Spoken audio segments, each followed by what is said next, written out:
आइए हम परमेश्वर के वचन से हम निकालेंगे इब्रानियों और उसका हम 10वां अध्याय हम निकालेंगे। Book of Hebrews chapter 10 from versus 5 to 7 हम पढ़ेंगे। 5वें पद से लेकर हम 7वें पद तक हम पढ़ेंगे।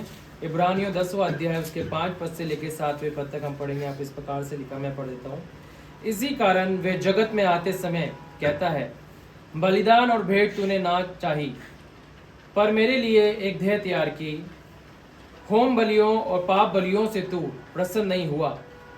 तब मैंने कहा, देख मैं आ गया हूँ, पवित्र शास्त्र में मेरे विषय में लिखा हुआ है, ताकि हे परमेश्वर तेरी इच्छा पूरी करूँ।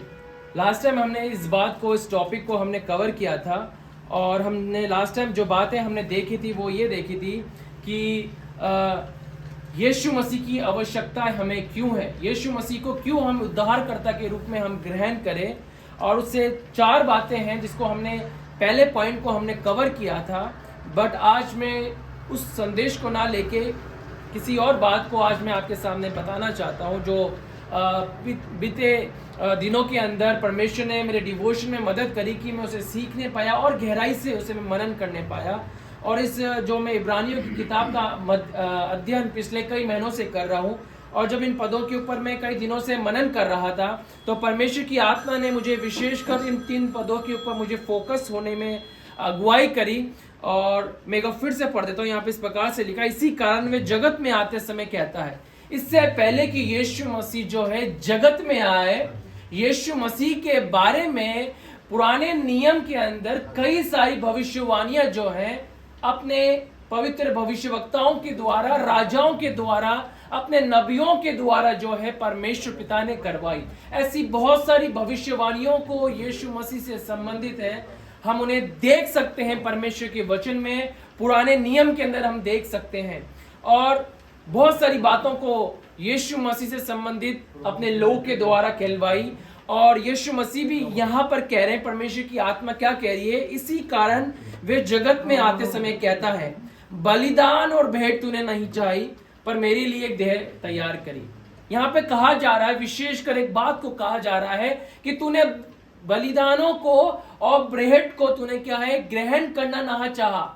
हम देख सकते हैं पुराने नियम में बहुत सारे बलिदानों को चढ़ाया जाता था, अलग अलग रीति से सैक्रिफाइसेस वहां पे किए जाते थे, बलिदानों को वहां पे चढ़ाया जाता था। और परमेश्वर ने पुराने नियम के अंदर व्यवस्था विवरण के अंदर जो है बहुत सारी बातों को, प्रोसेस को ठहराया था कि किस प्रकार से परमेश्वर के लोग प्रभु के भवन में आए और परमेश्वर के वेदी के पास आए, परमेश्वर के दासों के पास आए, याजकों के पास आए, महायाजक के पास आए और प्रभु के सम्मुख वो भेंटों को चढ़ाए।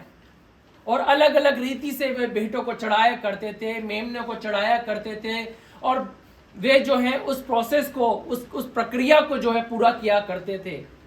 बलिदानों को चढ़ाया करते थे, भेंटों को दिया करते थे, ऑफरिंग को दिया करते थे। अपनी फसलों का जो दशवांश हुआ करता था वो सबसे पहले लाके वो प्रभु के घर में लाके लाया करते थे, क्योंकि प्रभु के घर में किसी भी बात की, किसी भी रीति से कमी ना हो। तो परमेश्वर ने पहले से इन तमाम बातों को ठहरा दिया था।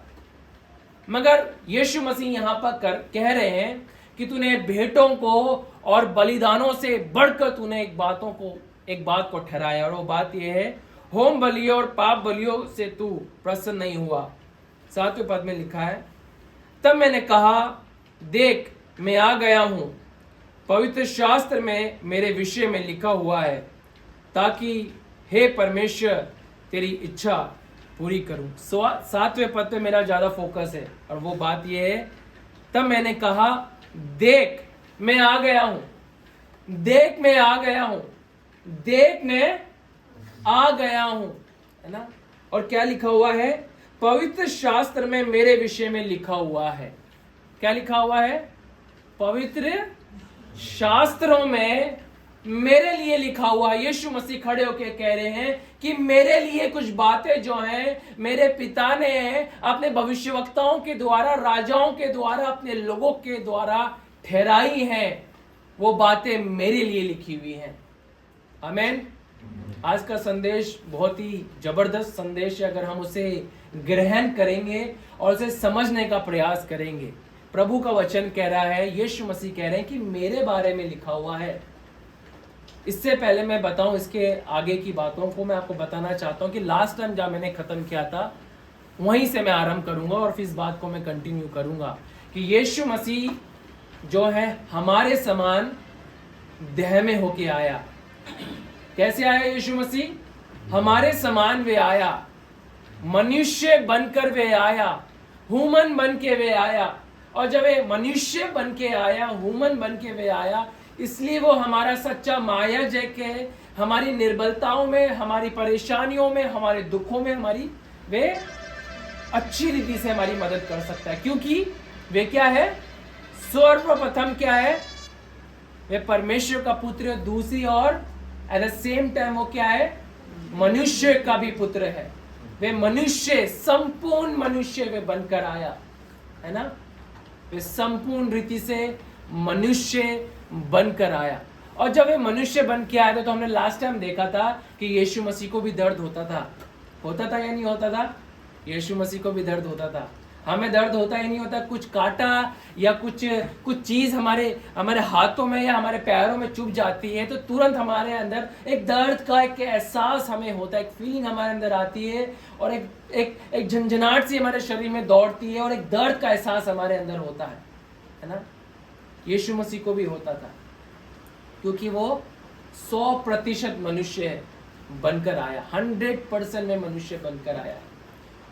मैं एक बताना चाहता हूँ, एक उदाहरण देना चाहता हूँ कि जितना हम यीशु मसीह के बारे में जानेंगे कि वो मनुष्य बनकर आया है, उतना ही सामर्थी जीवन हम अपने शरीर में जी पाएंगे।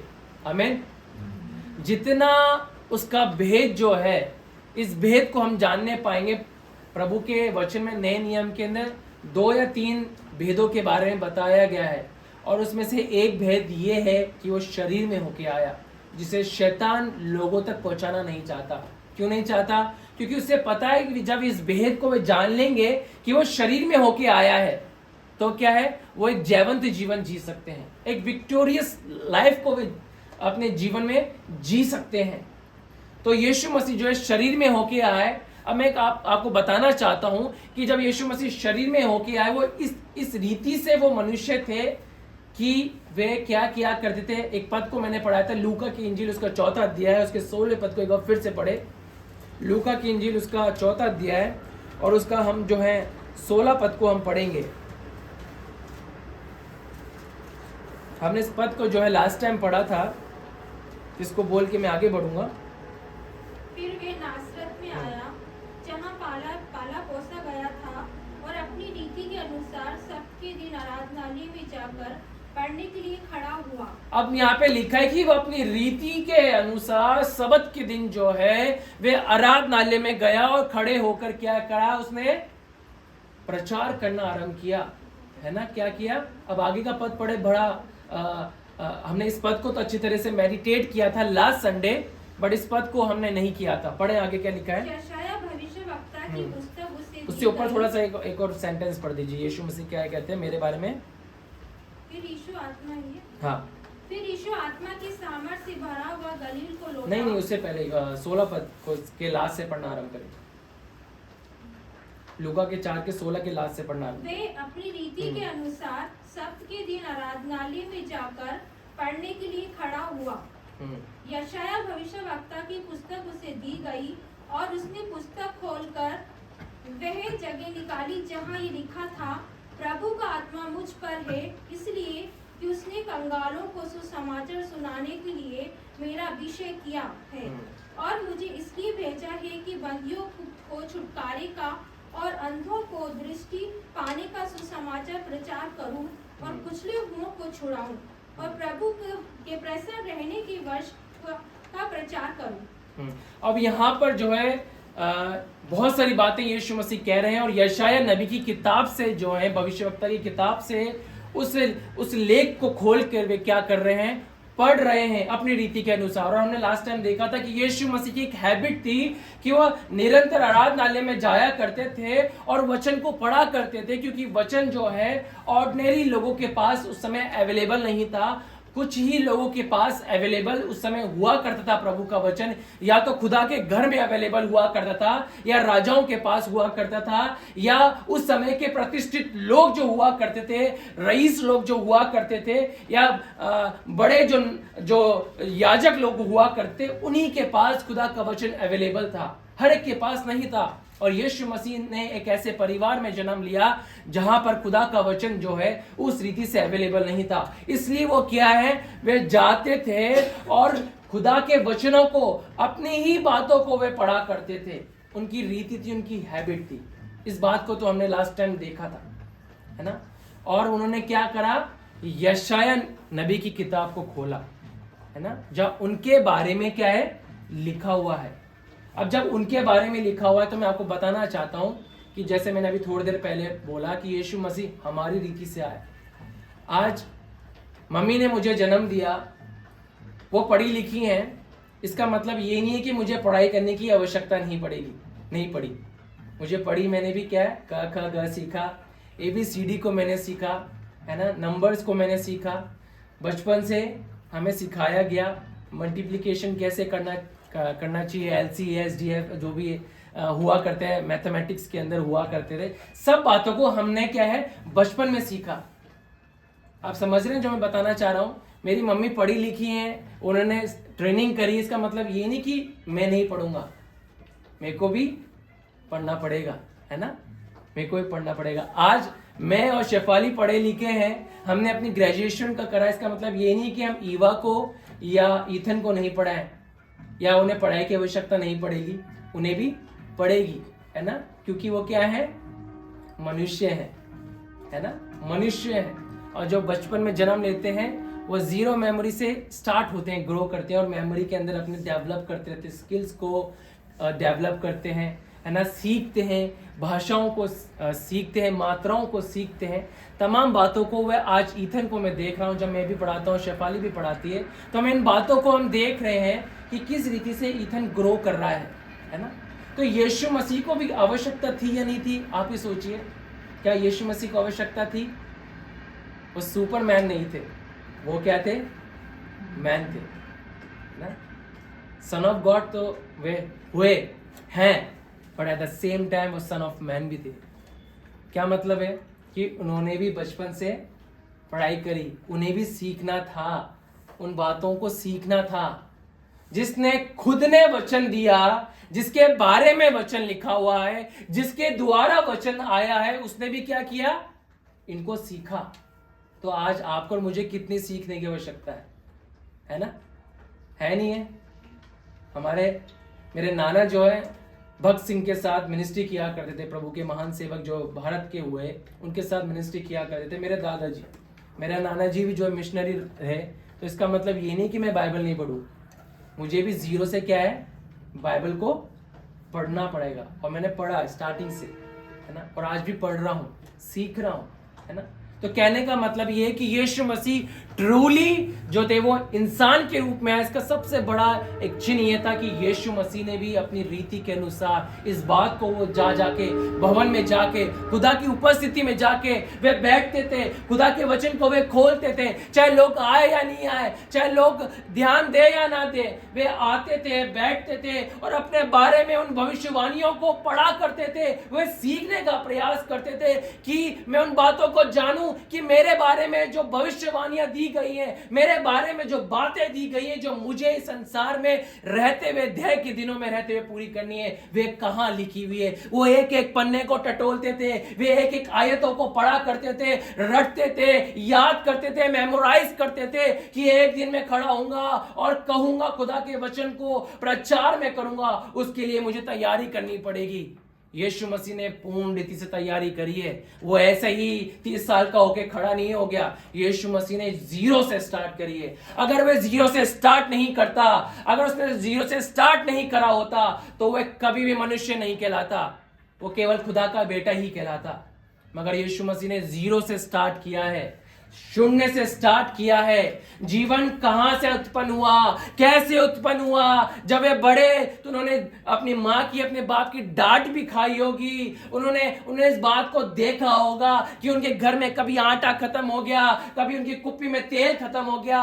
गरीबी क्या होती है, आर्थिक समस्या क्या होती है, माँ बाप के लड़ाई झगड़े क्या होते हैं। बहुत सारी बातों को यीशु मसीह ने शरीर में देखा होगा। ऐसी बात नहीं है कि वो परमेश्वर का पुत्र है तो उन्होंने उन बातों को निग्लेक्ट कर दिया होगा। मैं जब इन बातों को मैं देख रहा था, इन बातों को सीखने का प्रयास कर रहा था, प्रभु मेरी ध्यान को सौर लेके जा रहा था बार बार कि वो मनुष्य बनकर आए। और यही एक जीवन, सामर्थ्य जीवन जीने का एक रहस्य है। जितना हम उसके इस जीवन को मनन करेंगे उतना ही हमारा जीवन सामर्थ्य मनुष्य के रूप में बनता चला जाएगा। यीशु मसीह ने खोल खोल के अपने बारे में पढ़ा, सीखा। क्या मेरे बारे में लिखा हुआ है, क्या मेरे बारे में लिखा हुआ है, क्या मेरे बारे में लिखा हुआ है। निकाले क्या क्या लिखा हुआ है। कम से कम मैं आपको बताना चाहता हूं 300 से ज्यादा भविष्यवाणी जो है या बातें जो है यीशु मसीह से संबंधित केवल पुराने नियम के अंदर दे रखी है। मैं 300 पदों को तो नहीं पढ़ा सकता हूं, मगर कुछ ही 3 या 4 पदों को पढ़ाऊंगा। निकाले उत्पत्ति उसका 3रा अध्याय है और उसका कोई भी जो है 15वां वचन पढ़े। देखिए क्या क्या लिखा हुआ है, कैसे यीशु मसीह ने फुलफिल किया है। और मैं तेरे और इस स्त्री के बीच में और तेरे वंश और इसके वंश के बीच में बैर उत्पन्न करूंगा। हाँ, अब यहाँ पर लिखा हुआ है तेरे बीच में और इस स्त्री के बीच में मैं क्या उत्पन्न करूंगा? बैर को उत्पन्न करूंगा। आगे क्या लिखा है? वे तेरे सिर को कुचल डालेगा और तू उसकी एड़ी को डसेगा। क्या करेगा? यीशु मसीह के पैरों को क्या करेगा? एड़ी को वह डसेगा। और जब यीशु मसीह की एड़ी को वह डसेगा तो यीशु मसीह क्या करेंगे? चुपचाप बैठे रहेंगे? नहीं, क्या करेंगे? उसके सिर को कुचल देंगे, है ना। जब सांप डस रहा होगा ना, यीशु मसीह जब उसे कुचलने जा रहे होंगे, सांप ने डसा, है ना, उसे क्रूस की तकलीफ यीशु मसीह को दी, बट यीशु मसीह ने उनके सर को रोन दिया। क्या लिखा है? निकाले पहला यूहन्ना 3 अध्याय निकाले और उसका कोई भी जो है 8वां पद पढ़े। अद्भुत बात यहाँ लिखी है, बहुत ही जबरदस्त पद है ये। यीशु मसीह क्यों आए? एक सवाल हमारे पास, बहुत सारे इसके आंसर्स हैं, बट उसमें से एक आंसर ये है, जो कोई पाप करता है वे शैतान की ओर से है, क्योंकि शैतान आरंभ ही से पाप करता आया है। परमेश्वर का पुत्र इसलिए प्रकट हुआ कि शैतान के कामों को नाश करे। हाँ, परमेश्वर का पुत्र यीशु मसीह क्यों प्रकट हुआ कि वो क्या करे?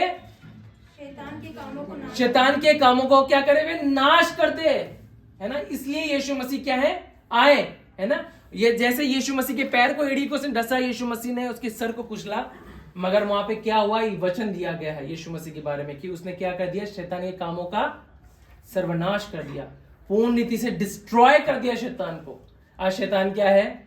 हारा हुआ है। आमीन। शैतान हारेगा नहीं, वे ऑलरेडी हारा हुआ है।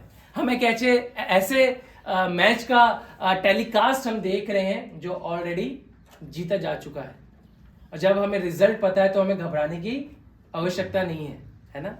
घबराता कौन है?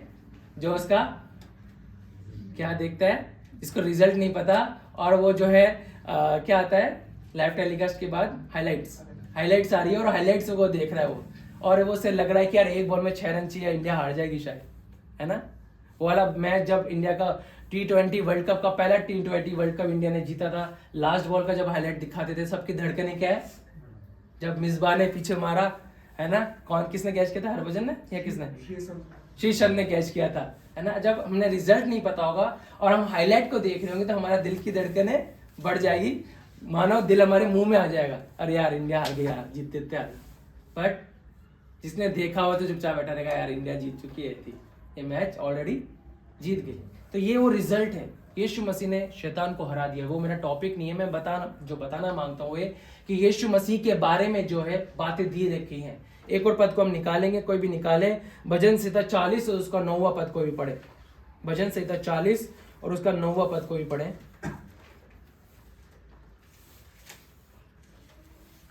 और कोई भी जो है मत्ती उसका 4 अध्याय उसका 17 पद पढ़े। इसके बाद पहले 40 भजन संहिता 40 उसका 9 पद पढ़े। मैंने बड़ी सभा में धर्म के शुभ समाचार का प्रचार किया है। देख मैंने अपना मुंह बंद नहीं किया। हे युवा तू इसे जानता है। आमीन।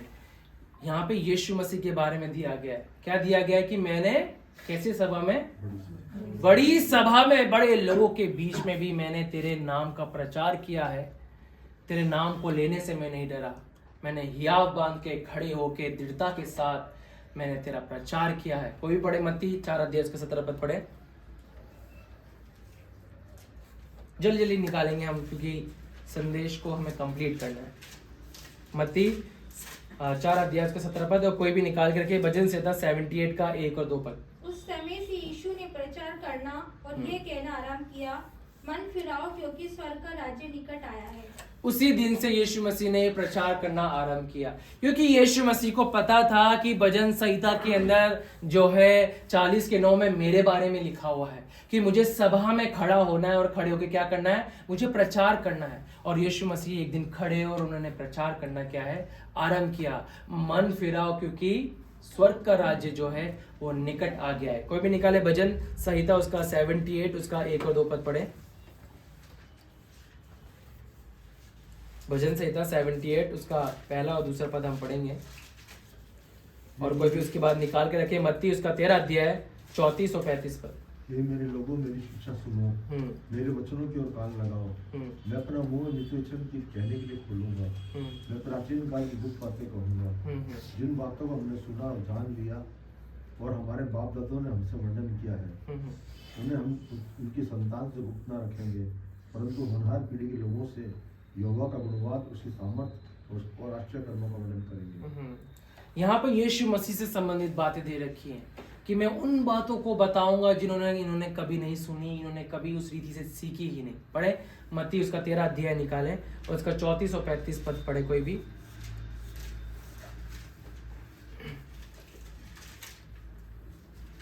13 अध्याय का 34 और 35 पद।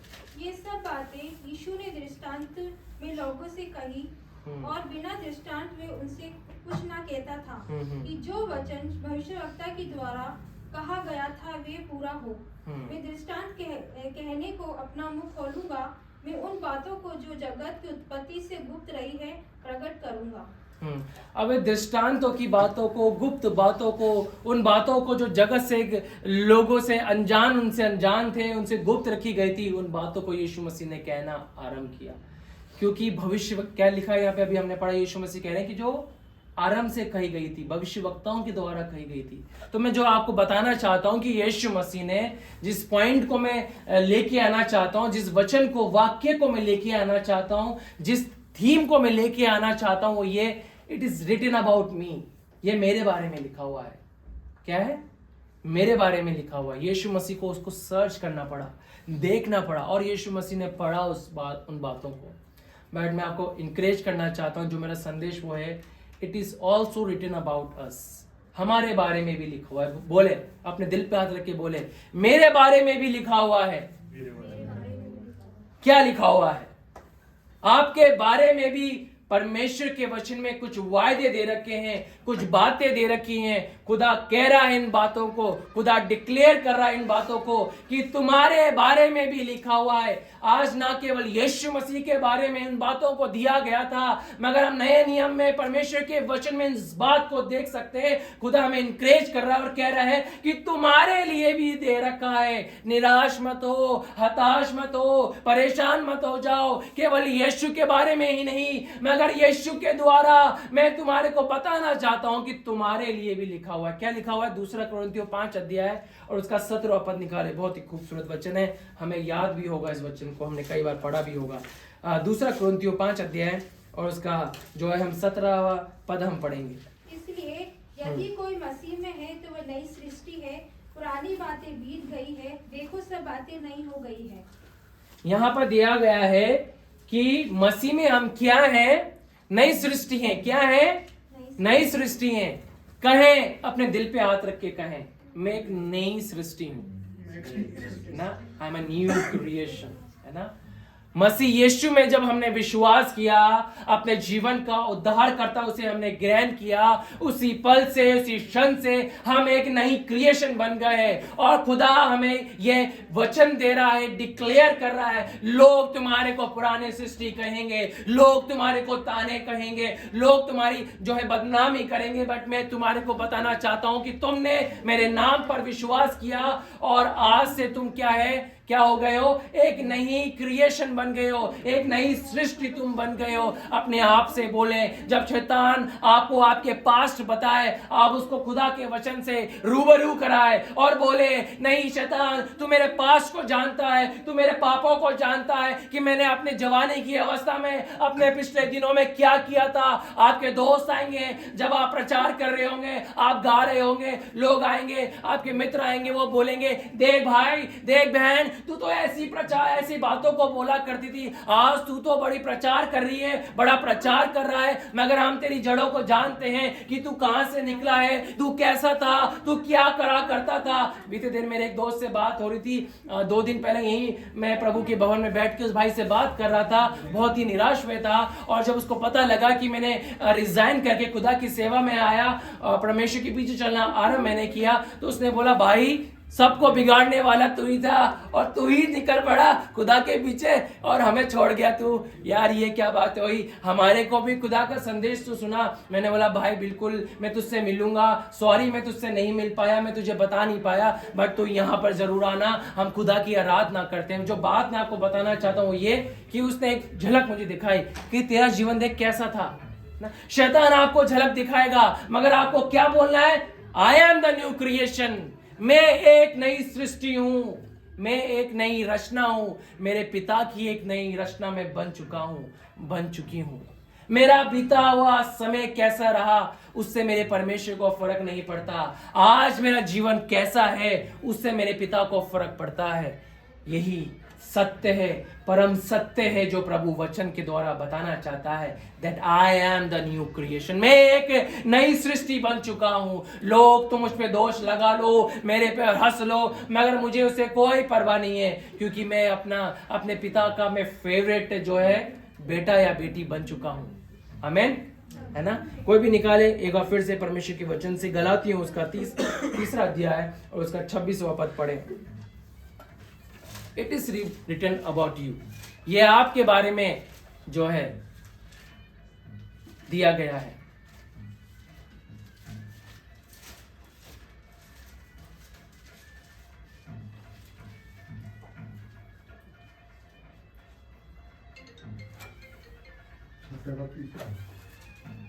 हाँ, छठे का 3रा, क्योंकि यदि कोई कुछ ना होने पर भी अपने आप को कुछ समझता है, छठे का 26वां, सॉरी 26, गलातियों 3 अध्याय उसका 26वां पद, 3 का 26, सॉरी। क्योंकि तुम सब कुछ विश्वास के द्वारा जो मसीह यीशु पर है परमेश्वर की संतान हो। हम क्या हैं? परमेश्वर की संतान हम हो गए हैं। आमीन, हम परमेश्वर की संतान हो गए हैं। अब हम किसी दुष्ट की नहीं, मगर हम किसकी हैं? परमेश्वर की संतान हम हो गए हैं। प्रभु ये हमारे बारे में लिख रहा है जिसे हमें ढूंढना है। जैसे यीशु मसीह ने ढूंढा, अपने बारे में जो बातें उसके बारे में दी गई थी, जो खुद वचन था, जिसने खुद ने वचन दिया और उसने उस वचनों को खुद पढ़ा, हमें भी पढ़ना पड़ेगा कि मेरे बारे में क्या लिखा हुआ है। खुदा के परम सत्य वचनों के अंदर, परमेश्वर की उन वचनों के अंदर जो अनादिकाल से अनंत काल तक स्थिर है, जिसे कोई हिला नहीं सकता, जिसकी एक मात्रा को कोई छू नहीं सकता, जो अपनी वचन की हर एक बिंदुओं को पूरा करता है, उसके वचनों में इस बात को दे रखा है कि हम जब यीशु पे विश्वास करते हैं, हम परम प्रधान परमेश्वर की क्या बन जाते हैं? संतान हम बन जाते हैं। अपने दिल पे हाथ रख के कहें, I am the child of God, मैं परमेश्वर का बेटा हूं, मैं परमेश्वर की बेटी हूं।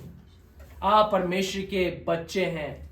ये प्रिविलेज प्रभु ने हमें दिया है। ये हमारे बारे में लिखा हुआ है, जिसे संसार में परमेश्वर का आत्मा कहता है, चाहता है कि लोग सुने और जाने कि ये तुम्हारे बारे में लिखा हुआ है कि जब भी तुम मेरे पुत्र के ऊपर, यीशु के ऊपर विश्वास करोगे, उसके नाम पे विश्वास करोगे, मैं तुम्हें अपनी संतान होने का क्या है, अधिकार मैं तुम्हें दूंगा।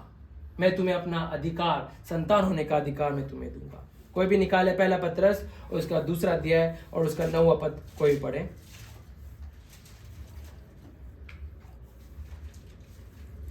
पहला पत्रस उसका 2 अध्याय और उसका 9वां पद, ये भी आपके और मेरे बारे में लिखा गया है। पर तुम एक चुना हुआ वंश और राजपद अधिकारी, याजकों का समाज और पवित्र लोग और परमेश्वर की निज प्रजा हो, इसलिए कि जिसने तुम्हें अंधकार में से अपनी अद्भुत ज्योति में बुलाया है, उसकी गुण प्रकट करो। आमीन। हम कौन हैं? एक एक करके हम पढ़े। क्या है हम? चुना हुआ वंश। चुना हुआ वंश। बोले मैं चुना हुआ वंश हूं। आप चुने हुए वंश। ये हमारे बारे में लिखा हुआ, ये मेरे बारे में लिखा हुआ है। मैं चुना हुआ वंश हूं। मुझे परमेश्वर ने, आकाश और पृथ्वी के बनाने वाले कर्ता ने मुझे अपना वंश होने का अधिकार दिया है, होने का अधिकार दिया। मैं चुना हुआ हूं। I am the chosen one. उसके आगे क्या लिखा है? राजपद अधिकारी हूं मैं, है ना। एक गवर्नमेंट ऑफिसर का क्या रोल होता है, रुतबा होता है, हम सब ने कहीं ना कहीं अलग अलग जगह पे या न्यूज चैनल में देखा होगा, है ना। बीते दिन में एक जगह देख रहा था कि चलो देखने के लिए छोड़ो, मैं खुद ही अपना एग्जांपल देता हूँ कि जब मैं डीआरएम ऑफिस में मैं गया था और मम्मी का रिटायरमेंट हो रहा था, तो वहाँ पे मम्मी के साथ साथ जो है 26 लोग और रिटायर हुए थे और उनकी फैमिली के लोग भी थे। तो लगभग 50 से ज़्यादा जो लोग उस डीआरएम ऑफिस के अंदर जो एक बड़ा सारा हॉल है वहाँ पर मौजूद थे। वहाँ पे चेयर्स के ऊपर बैठे हुए थे और जैसे ही जो वहाँ का जो डीआरएम जो है वहाँ पे आए, जैसे डीआरएम आया तो सारे के सारे अपने बेंचेस से क्या हो गए, खड़े हो गए एकदम, सर सर सर। और उनके साथ साथ और भी 10-15 लोग, सर सर आइए सर आइए सर आइए, फाइल लेते हुए इनका नाम अनाउंस करना है ना। तो कहने का मतलब क्या है, एक राष्ट्रपति अधिकारी का रुतबा क्या होता है। जब एक अधिकारी, सुप्रीम अथॉरिटी आता है तो आगे पीछे 10-15 लोग भी चलते हैं, जो लोग बैठे होते हैं वो भी क्या है, खड़े हो जाते हैं। ये अधिकार आपको दिया है प्रभु यीशु मसीह में। आमीन, है ना। जब आप जाएंगे किसी के लिए दुआ करना है, लोग खड़े हो जाएंगे। आमीन। ये आपका रुतबा है प्रभु यीशु मसीह में। प्रभु यीशु से बाहर हमारी कोई औकात नहीं है, मगर यीशु मसीह में हम बहुत कुछ हैं जिसे शैतान भी जानता है ना। उसके आगे क्या लिखा है? याजकों का समाज। याजकों का समाज। पुराने नियम के अंदर मैं आपको बताना चाहता हूं, आप भी जानते होंगे इस बात को, आपने पढ़ा भी होगा कि केवल कुछ ही लोगों को, किसी ही एक ट्राइब को जो है परमेश्वर की सेवा करने का प्रिविलेज था। हर एक को नहीं था। किसको था? लेवियों को। लेवियों को यह अधिकार था कि आप परमेश्वर के मंदिर में जाके खुदा की सेवा आप कर सकते हैं। उसके बाहर जो है और जो दूसरे ट्राइब थे, गोत्र जो थे, 12 गोत्र जो थे, उनमें से केवल लेवी को एक अधिकार था कि परमेश्वर की मंदिर में रहकर वे सेवा कर सकें। हर एक के पास वो अधिकार नहीं था उसको ऑपरेट करने का, है ना। हर एक के पास नहीं था। और लेवी जो थे घमंड भी करते थे अपने लेवी होने पर कि मैं एक लेवी में जन्मा हूँ। एक लड़का जो छोटा बच्चा था वो दूसरे ऑर्डिनरी, तू तो है यूसुफ के घराने में जन्मा है ना, तू तो रूबेन के घराने में जन्मा है, मगर मैं तो किसके घराने में जन्मा हूँ? लेवी के घराने। तू तो सिमोन के घराने में जन्मा है, मगर मैं तो लेवी के घराने में जन्मा हूँ। एक रुतबा अलग होता था। बट प्रेज गॉड कि यीशु मसीह में हम क्या है? याजक हैं। बोले मैं एक याजक हूं। आप एक याजक हैं। खुदा ने ये प्रिविलेज आपको दिया है। इसलिए आज संसार भर में लोग यीशु मसीह के पीछे क्यों चल रहे हैं आपको पता है?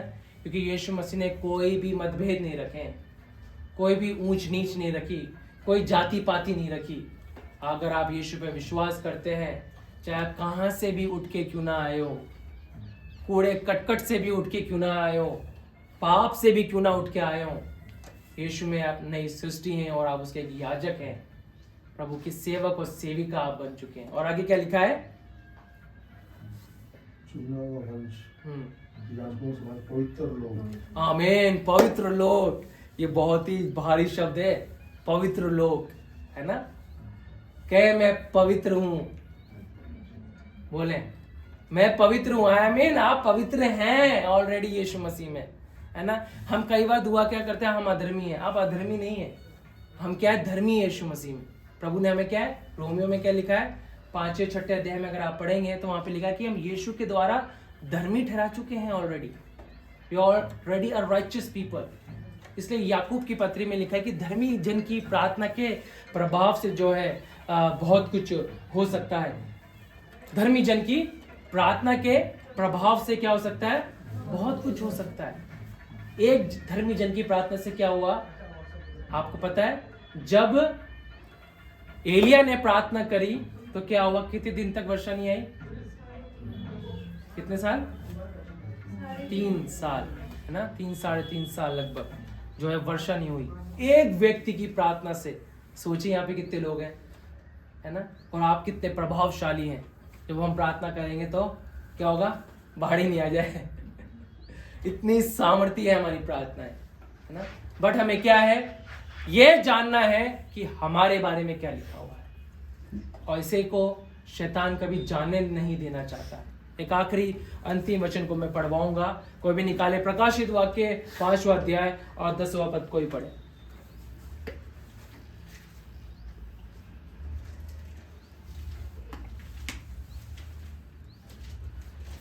प्रकाशित वाक्य 5वां अध्याय और उसका 10वां पद। और उन्हें हमारे परमेश्वर के लिए एक राज्य और याजक बनाया, आमीन। और वो पृथ्वी पर राज्य करते हैं।